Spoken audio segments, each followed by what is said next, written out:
So, all right, here it comes. Enjoy.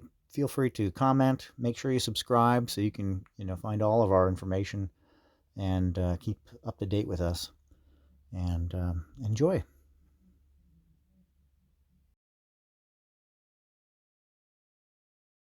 In this next section, we'll be going over the healing wave, wavelengths of light, electromagnetic spectrum, and light wave phenomenon.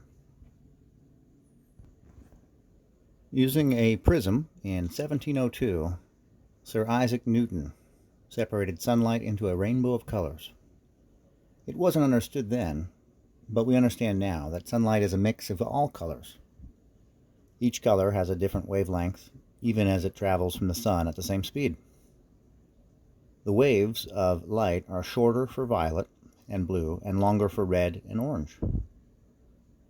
The prism refracts light because of the difference in the size of the wavelengths of the light, the color. In 1802, Thomas Young defined the parameters of the visible light spectrum, which was found nestled between the invisible infrared band, this was discovered by Herschel in 1800, and the invisible ultraviolet band, discovered by Ritter in 1801. The light wave phenomena. Later in the 1800s, the discovery of light wave phenomena by James Clerk Maxwell and Heinrich Hertz was significant in that it lent scientific validity to the work of Dr. Samuel Hahnemann. Although he couldn't see these waves, Hahnemann believed that the invisible forces around all organisms and materials in the universe were the guiding energies that were the cause of all motivated life. It is a fact that everything emanating in the visible light spectrum is essentially inactive and dead, a product of carbon crystallization. The works of Hahnemann embodied the chief realization that there is more invisible active energy around living organisms than there is visible energy. We can see readily by studying the electromagnetic spectrum that Hahnemann was correct. There are many more wavelengths of energy found in the invisible light spectrum than the visible light spectrum. Color, the visible light, which is all that can be perceived by the naked eye, is a very narrow band. The electromagnetic spectrum depicts the hierarchy and the breakdown of radiation that exists as visible light radiation, color, and invisible light radiation. These electromagnetic waves are electric and magnetic, which vibrate and oscillate together through space at 186,000 miles per second. The electric waves emanate in long, broad patterns with pulsations that are extremely slow. In the band of the radio waves, the pulsations begin to speed up and the wavelengths shorten. The next band, the microwave band, produces an even shorter wavelength and a more rapid pulsation. In the band that represents the visible light spectrum and color, the pulsations are vibrating billions of times per second, and the wavelengths are shorter than 100,000th of a meter. With the ultraviolet band, X-ray band, gamma ray band, and finally cosmic ray band, there is a greater decrease in the length of the waves and a tremendous increase in the rapidity of pulsation. In essence, what occurs in the sequence mentioned is a tightening effect of waves. While the electric waves stretch to beyond 3,000 miles, at the opposite end of the spectrum, the waves become shorter than 100 trillionth of an inch. With such fantastic deviations, we can readily imagine the infinite amount of variations of wavelengths and vibrations in this sector of our universe. Although oscillating at varying heights of waves, the speed of transmission remains the same. Hahnemann, even without the aid of the sophisticated instruments that we have today, prophesied the existence of such phenomena. However, through more direct scientific means, Hahnemann led medical researchers to the discoveries that were to parallel and even precede the findings made by modern electronic research. Hahnemann wrote that the invisible energy around all living things was the dynamic force that directed the activities of all life energy. He believed it was the actions taken by the control center of the human, animal, and plant organisms, and the resultant energy, the electromagnetic waves, surrounding all physical matter that caused life energy. When the control center and the electromagnetic waves malfunctioned and failed to produce life energy, he defined this as illness. The existence of energy, which causes the expression of life, can be studied through light wave phenomena. Each and every cell of every organism, animal, vegetable, mineral, and man, is known to express a complete spectrum of measurable life energy. The spectrum of energy ranges from the most broad wave patterns, which are the electric waves, to narrower and narrower bands. The waves become shorter from the radio waves to the microwaves, through the infrared band, through the visible color spectrum, to ultraviolet rays, X-rays, gamma rays, and finally to cosmic rays. This means that every constituent part of every living organism, down to every atom, emits a total spectrum of light. We humans and all life energy forms are filled with this light and energy, from the smallest of molecules to the complex holistic unit to the greater cosmos, micro to macro.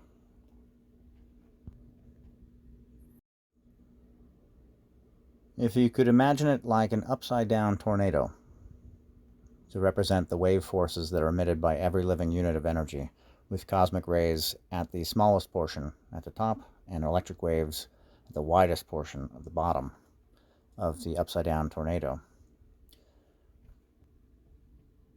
This includes the cells of a plant, the cells of an animal, and the cells of human beings. It includes all matter.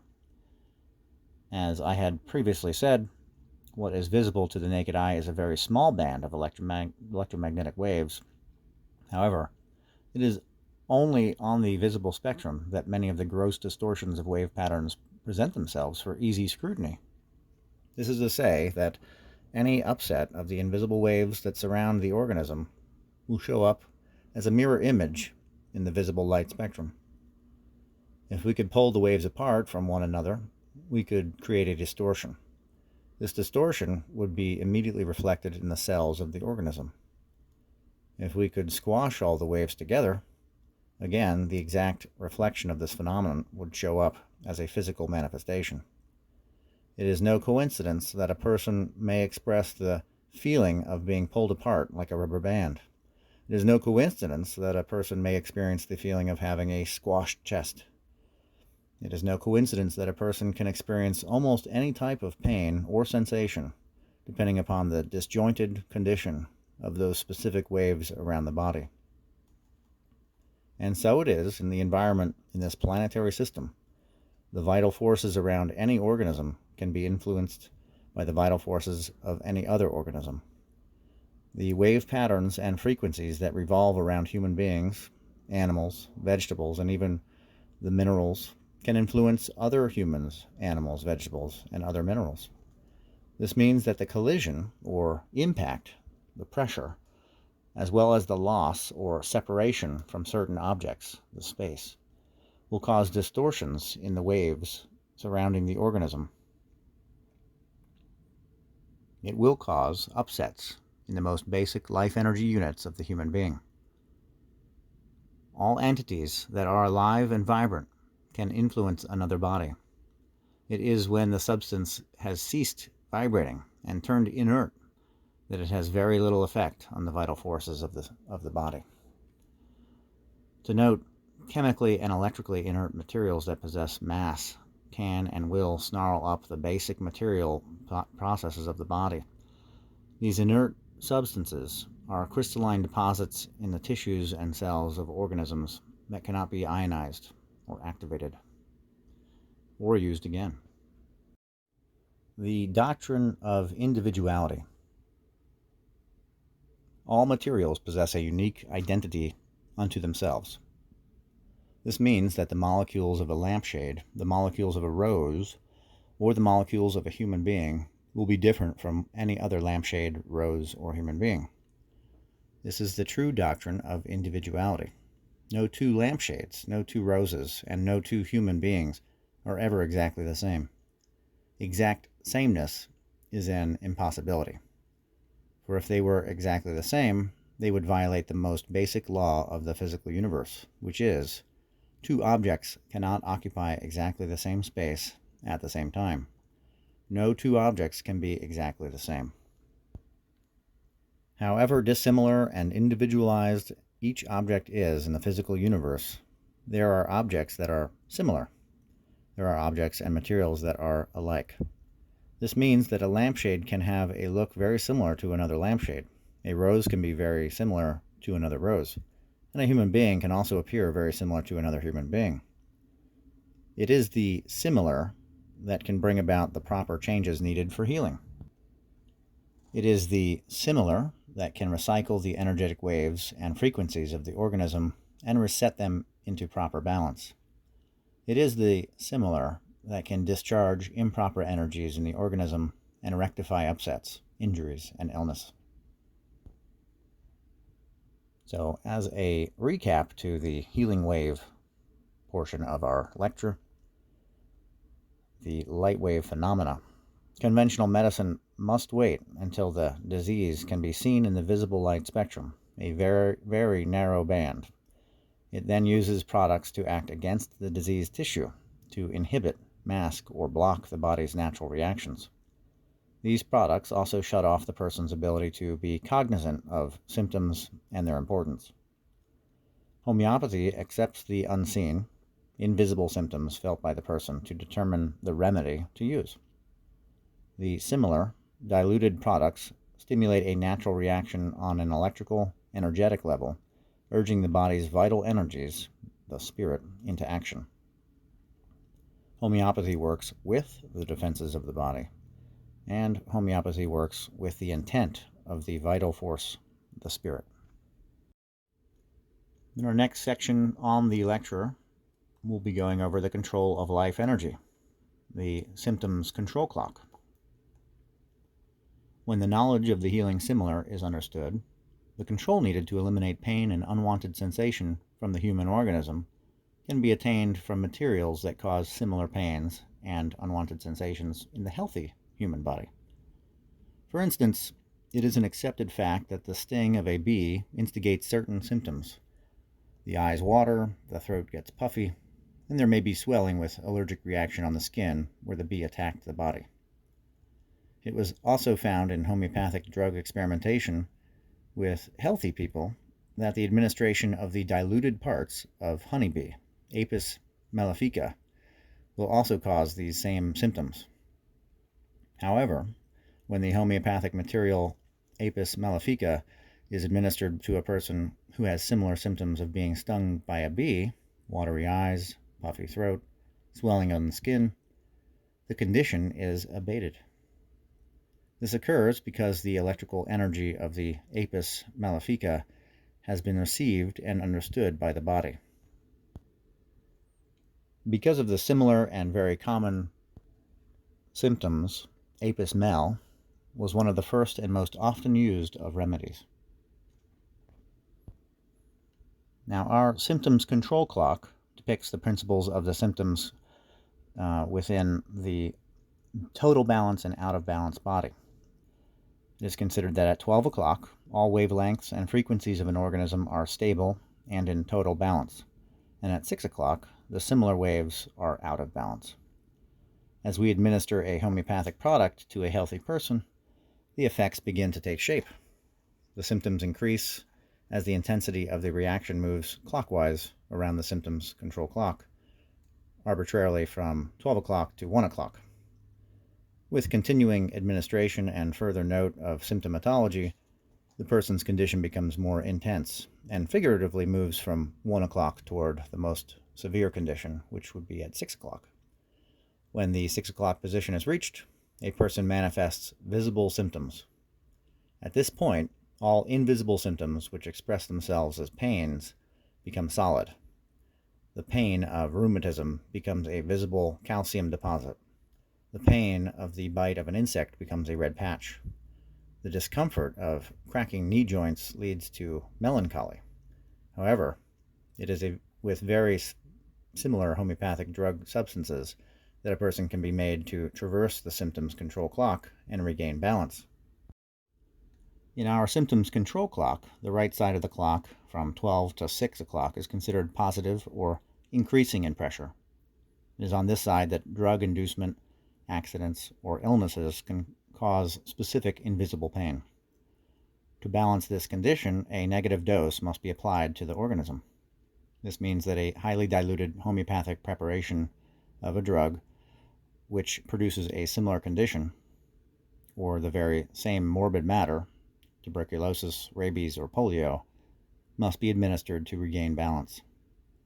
This phenomena is directly related to the fact that positive waves of very high pressure exist on a much narrower band, as depicted on the symptoms control clock. Cosmic gamma rays and X-rays exist to the extreme positive, 12 to 4 o'clock. When we highly dilute morbid matter or medicinal-like substances, the condition that more closely approaches electric wave phenomena at 11 o'clock is attained. Highly attenuated doses of any material will equalize and balance any situation. If this theory is true, the application of a highly attenuated dose to a healthy individual would produce nearly the same symptoms, except on the negative bands, the left side, from 7 to 12 o'clock. This is what researchers and homeopathy practitioners have found. A healthy person given an extremely diluted dose of a honeybee, Apis mel, will have the exact same reactions as the positive side of the clock, but in this case it is on the negative side of the clock. Manifested symptoms drive the person towards 6 o'clock in a counterclockwise direction on the left-hand side of the clock. The alleviation of this condition would be either the antidote of the substance or the application of a more positive, proved substance. For a person who has been dosed with a highly diluted homeopathic substance, a successful action would be to give him or her a more positive and non-diluted dose of the same substance. Pan-homeopathy. The symptoms control clock explains the ideas and principles of homeopathy in a visible format. This is the philosophy of healing by like or similar substances that Hahnemann, his predecessors, and later followers taught and espoused. But the symptoms control clock is the most advanced form of pan-homeopathy that modern man can envision. We can see what is happening, or should happen, with the positive and negative aspects of all remedies. It is easy to understand how this fits within our science of energy and the electromagnetic spectrum. Pan-homeopathy, pan, which means all, signifies that preparations can be made from any and all substances, of any time, or of any location. Within the field of pan-homeopathy, not only can herbs and other living things be diluted, but also dates, places, events, all frequencies, all wavelengths, all crystals, all people, thoughts, intentions, ideas, and other heretofore never regarded or imagined substances. The symptoms control clock is the mechanism that can be employed by all who seek to rectify the balance of the human organism through the preparation of similar substances. Symptomatology. The study of symptoms has a very long history and has been used effectively since the beginning of time. A symptom is defined as a change of characteristic in the body, mind, or spirit. It can be a pain or a sensation. It can be an idea or an emotion. It may be subjective, known and felt only to the person experiencing it, or it can be an objective symptom, in that we can see the manifestation. Symptoms cover the gamut of interferences that in some way disrupt the holistic human organism. Any manifestation that creates distortion in well-being is a symptom, such as drug or herbal reactions, impacts with the environment, emotional traumas, accidents, shocks, injuries, and on and on. The subject of symptomatology is the observance of what unhealthy agents in the environment can cause on or to a human being. Life is a constant struggle for survival from the first moments of conception. It is our sensing qualities that peruse the environment to track and be aware of those substances that may do us harm. It is a matter of experience that we note the different manifestations or interferences that we may run into during a given day. When a snake bites or a spider stings, when a car hits a person, or when there is any type of impact in the environment, the results, the symptoms, are recorded in our memory banks with all 128 sensory channels. In another lecture, we'll be getting into the origins of genetic behavior, from junk DNA, unlocking the hidden secrets of your DNA. Hahnemann has been duly credited by Herbert Roberts, MD, in 1937 as the first to evaluate and codify subjective symptoms, including the emotional ones, which relies on the ability of individuals to know and be able to express their symptoms.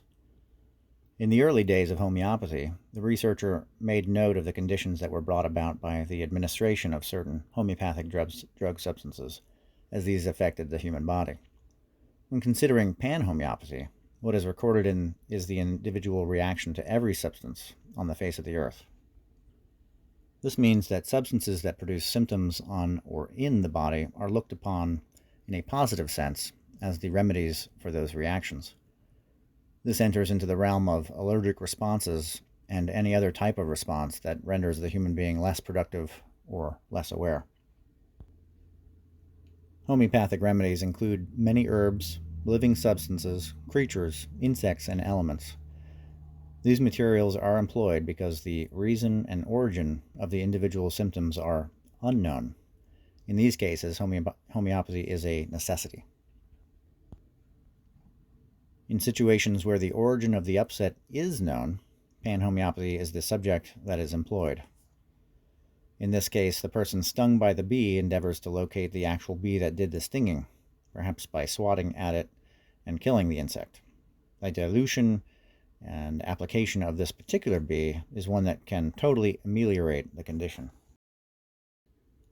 This would mean that if a young child were struck by a car, and it is known exactly which car it was, then a highly attenuated dose of the bumper of the car would be administered to the child.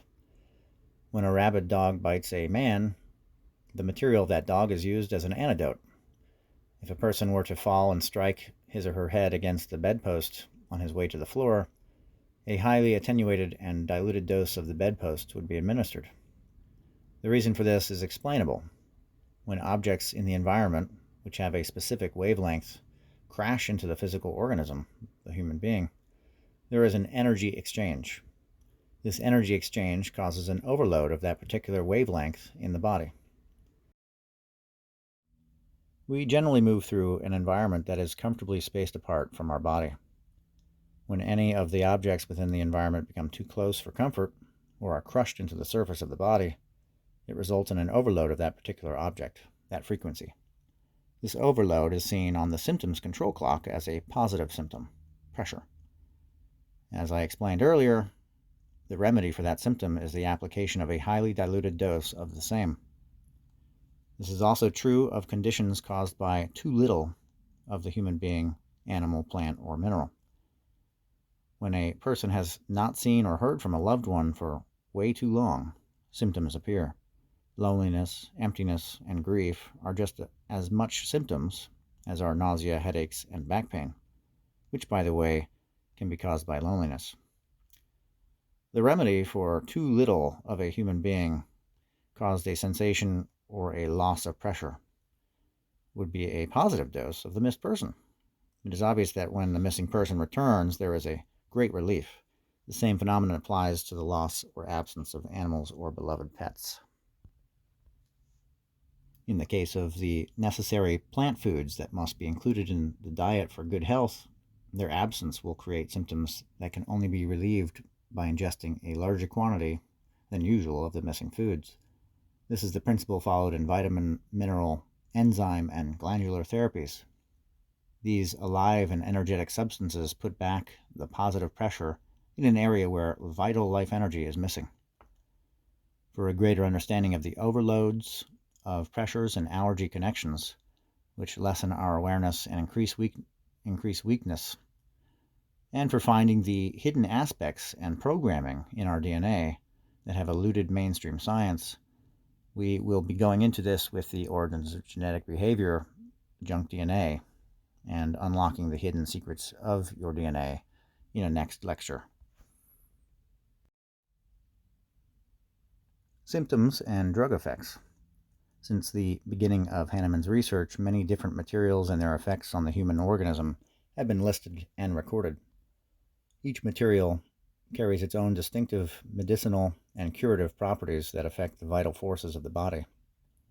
Hahnemann's testing was carried out on healthy and unhealthy people to prove the efficacy of the doctrines of homeopathy. The record of these drug effects has come down through many different sources. A botanist and Swiss physician in the 1750s was the first, and Hahnemann greatly admired him, calling him the great and immortal Albrecht von Haller. Haller wrote in his Pharmacopoeia, "A remedy must first be tried on a healthy body without any foreign admixture. Once one has tested its odor and taste, one should take a small portion of the dose and pay attention to any effects which ensue. What are the pulse rate, the temperature, the respiration rate, the excretions? After observation of the succession of clear effects in a healthy body, one may proceed to trials on a sick one." End quote. Hahnemann experimented on himself and his family, and his findings led to the repertory that still holds today. Many of the listings of drug actions came about either by experimental provings or by the observations made on cases of those who had been poisoned, attacked, bitten, or injured in some way. There were also hospital records of patients who had been given certain materials to bring about cures of diseases. A tremendous warehouse of knowledge was obtained by the careful scrutiny of Hahnemann, Constantine Hering, and Dr. E. N. Hale. However, most of the more common sources of drug effects cataloging came from Hahnemann's Materia Medica Pura. This was a prelude to his greatest work written in 1828, Homeopathic Materia Medica, which covered most of what were then termed chronic diseases. Other contributors to the present storehouse of information on the effects of homeopathic materials are Doctors Jorg, Hartlaub, Trink, Staff, Roberts, and Boninghausen. The homeopathic provings. The proving of the homeopathic remedies on human beings was carried out very scientifically and has been catalogued in many texts. Provings in this modern age continue on healthy individuals who have no sign of current symptoms. The persons involved must clear themselves of alcoholic beverages and drugs of every kind before embarking on proving the validity of certain homeopathic effects. Other modifiers that are considered are age, sex, and temperament of the person. It may be necessary to start off with a small dilution and work up to larger doses. Dilutions are measured in accordance with the logarithmic progressions as stated before, either centesimally or decimal. To prove a homeopathic drug symptom, there are 3 essential conditions that are associated with the symptoms: the location of the symptom, the specific type of sensation or pain associated with the symptom, and the effect of the condition when the body is in motion, the modality. There may be symptoms that occur in clusters that are not in any great strength above one another. In other words, there can be colic, diarrhea, headache, and a pain in the kneecap, all of about the same strength.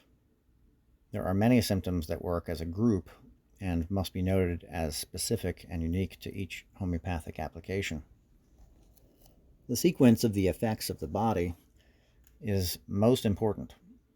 There are usually 3 types of effects: the primary, secondary, and tertiary effects. This means that certain drugs or materials that are dosed against the body will respond in a sequence of symptoms. For instance, a certain material may produce nausea, then a trigger response or reaction of a pain in the low back, and a third trigger reaction may cause a pain in the lungs. In this case, symptoms shift according to just how long the drug has been dosed against the body.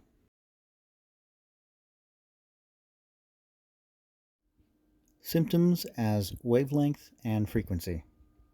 When the body is attacked by an outside organism, or is overwhelmed by a wavelength and frequency beyond its control, there is the appearance of a certain particular set of conditions. These conditions turn into either general symptoms, very peculiar or characteristic symptoms, or the gravitation toward the upset of specific areas of the body. As I went over earlier, each homeopathic material has its own specific characteristic, and these characteristics are demonstrated by pressures and upsets reflected against the body itself.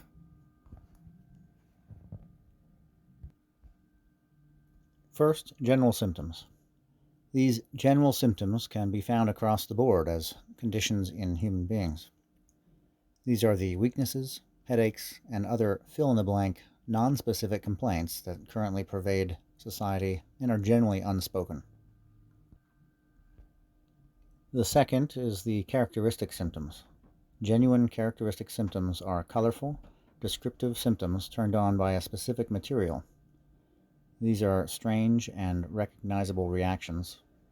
It is the type of symptom that can easily be misunderstood if not carefully monitored by a trained homeopathic practitioner. The sensations of a hair on the tongue, or the pressure of something that feels like a nail in the eye, and other descriptive, peculiar information. Dr. Herring sometimes referred to these symptoms as the guiding symptoms. The third area of symptom. When applying homeopathic materials to the body, it is extremely important to note the area or location of the body where the symptom resides. It is of great significance to locate the pain or sensation because this is a peculiarity or characteristic in and of itself. As it is with all materials of great individuality, each will move toward its own special location in the body. Some homeopathic drug materials will have an affinity for the liver, others the spleen, and still others the thyroid. There are other substances that will generally produce effects on the eyes, ears, nose, throat, or head area. This action is a manifestation of the particular wavelength of the substance itself. It is the distortion of waves that reside in a certain area around the material that will cause it to gravitate to particular regions of the human body. It is the collision of the frequency and wavelength of these materials with the frequency and wavelength of the human body that cause it to aggravate certain glands or organs and leave other areas of the human organism alone. Now, finding one's own remedies can be a lengthy process. Homeopathic drug symptoms have been recorded and published for more than 200 years by many different authors and researchers, so it can be a daunting task to unravel or even a trained homeopathic practitioner to do. Finding the specific remedies one needs might have taken a long time in the past. However, great strides were made in symptomatology studies by Joseph R. Scogna Jr. and the Life Energy Research Group. Joe created an easier and faster way of assessing the needs of patients, clients, and interested parties alike.